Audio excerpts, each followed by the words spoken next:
Очередная научно-практическая конференция «Лидские чтения» собрала в стенах районной библиотеки ученых, экологов и краеведов, чтобы детально рассмотреть уникальный природный потенциал нашего края. Среди участников конференции были представители Лидского историко-художественного музея, специалисты Лидского лесничества и Лидского районного центра экологии, туризма и краеведения.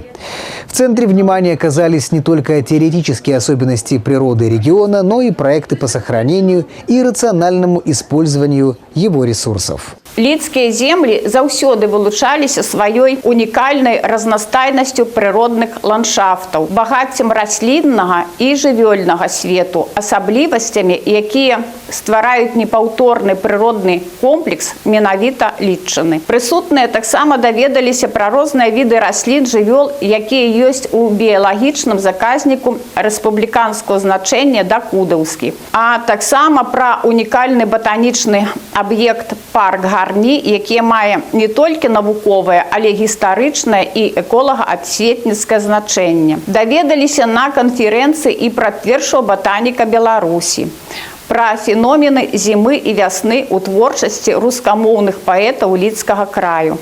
Супрацоўнік Лідскага гісторыка-мастацкага музея зрабіў аналіз клімата Лідчыны ў разрэзе 100-гадовага мэтаназірання.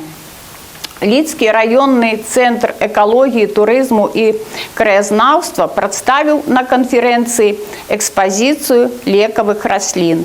І сёння хочацца адзначыць, што Лідчына дэманструе прыклад адказнага і дальнавіднага падыхода да захавання свайго прыроднага багацця.